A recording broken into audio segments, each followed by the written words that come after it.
It is Friday night on the Flats in Atlanta this weekend with Georgia Tech playing its annual Gold and White spring game. We bring in Joey Weaver from the Rumble seat to help us preview the game. Joey, how you doing tonight? Doing well, Mark. Good to be back. Yeah, it's good to see you. So let's talk some Georgia Tech football. Coming off a 9-4 campaign, but without starting quarterback Matthew Jordan for the spring game. He should be set for the fall, so that could be actually a good thing because obviously there are spots to be filled behind him. And just your thoughts about, let's start with the quarterback position and who to look out for this weekend. Right. So Matthew Jordan went down about a week and a half ago with a foot injury that he was basically going to miss the rest of spring practice with. And I think there's a lot of concern about that, just given the nature of what a foot injury could entail in terms of length and how well it heals and all this. And so it sounds like he should be back for the fall, which is welcome news. As Georgia Tech looks to replace three-year starter Justin Thomas under center, Matthew Jordan looks to be the obvious candidate to do so. And so, but with him out for the remainder of the spring, it kind of opens up the door for some extra competition being thrown in there. So with the spring game this Friday, what we're going to see is all the guys that are kind of vying to be that main backup. The primary candidate there is fellow junior Taquon Marshall. He started as a true freshman at A-back, played in several games there, got a lot of carries, a lot of reps, and then before his sophomore year, he moved to the quarterback position.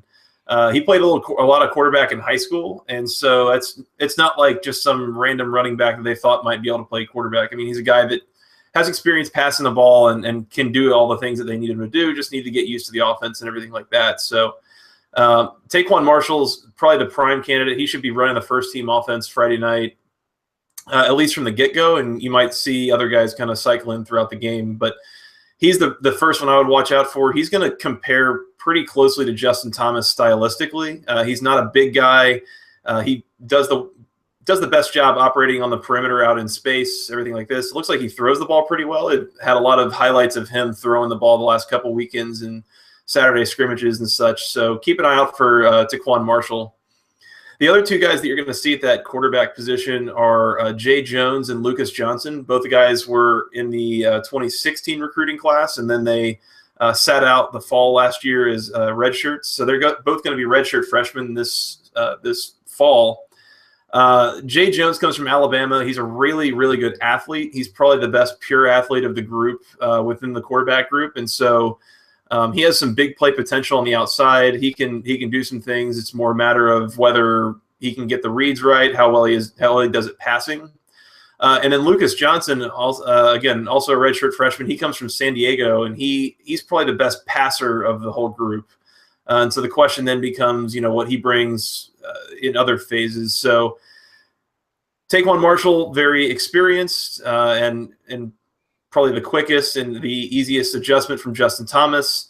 Jay Jones, probably the best pure athlete, the biggest playmaker, and Lucas Johnson, probably the best passer. So you're going to see some different things from these different quarterbacks. I would expect Taquon Marshall to run the first team at least out of the gate, and then Jay Jones and Lucas Johnson to split the second team reps. But then those guys might kind of also rotate throughout the game and run different offenses. So we should have a really good opportunity to see what we would expect to be the backup for Matthew Jordan, but in the case that he's not ready to go come this fall, we could be seeing an example of the quarterback he might be starting the year off with against Tennessee there on Labor Day. Joey Weaver from the Rumble seat talking up the Gold and White game based on graduation losses, based on early enrollees that you're excited about that may actually have an impact this fall. Any other factors you can think of? What are some of those key spots on the team that, in addition to the backup quarterback situation, that you feel you're going to keep an eye on this Friday night? Yeah, so if you're looking at early enrollees, there's two of them right now that both have some sort of chance to play this fall.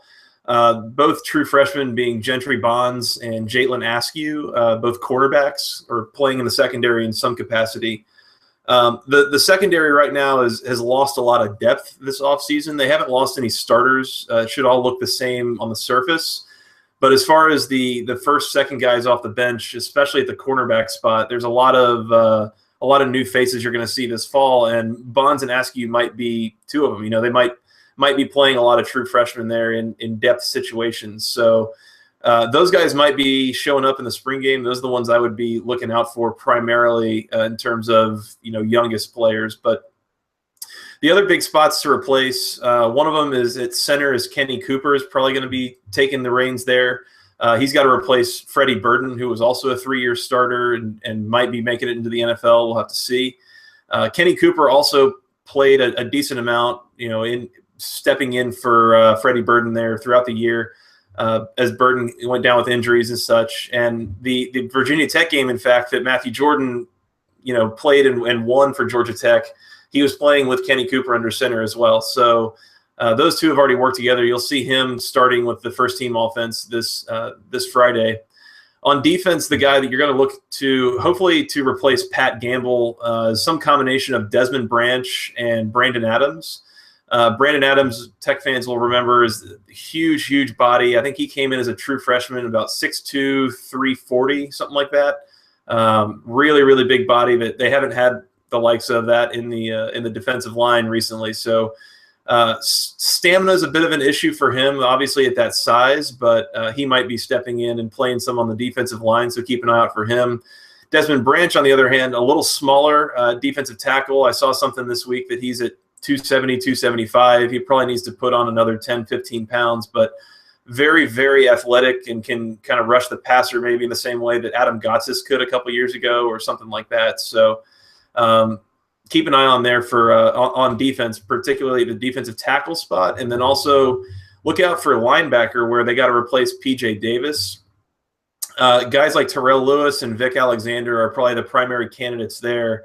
But you never know who might step in and play that role and who might stand out. So the nice thing about Georgia Tech bringing back, I think it's 17 starters this fall, is that you don't really have a ton to watch in the spring game, although it doesn't really make the spring game all that much more interesting. It's more just make sure that everyone stays healthy, make sure that you're kind of picking up where you left off and not having to go back and reinvent the wheel and start from square one. But I think that they're in a really good spot to do so. And so just a couple of little spots here and there where they got to replace a few playmakers. And I think that there should be some good opportunity to watch those contenders on Friday night for sure.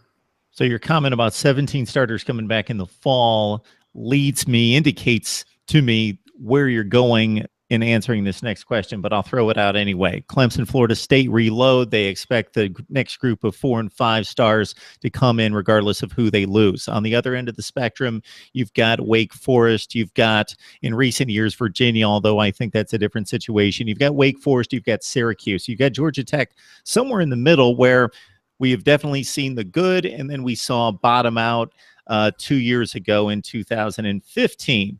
Where's the cycle taking us potentially in 2017? Yeah, I think the difference is not only that Georgia Tech recruits a little differently from those teams, and so what that means is that when you have some of these 2-3 year starters leave and you got to replace them, you're not going to be able to do it as effectively with freshmen.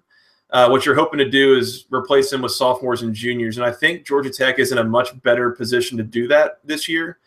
And in fact, what you're going to see is that this year sets up a very similar way to the 2014 season when they went to the Orange Bowl, where they brought back basically everybody on offense, just had to replace the quarterback, brought back almost everybody on defense. And you saw a team that was able to jump up and take advantage of a couple teams that were kind of still trying to find themselves, which is what you're going to see in the ACC Coastal this year. You've got a lot of teams trying to replace quarterbacks and playmakers and everything else, to where the division is very much up for grabs right now. And I think it's very reasonable to expect that Georgia Tech is going to put something together at quarterback to where all their existing playmakers are able to kind of keep the thing going from where it was last year. And I think you should expect Georgia Tech to be a top 2, top 3 team in the Coastal this year, at the very least, I would think. All right, for this Friday night, it's the Gold and White getting it on in Atlanta. Georgia Tech football, always our source. Joey Weaver from the Rumble Seat. Joey, we appreciate the time.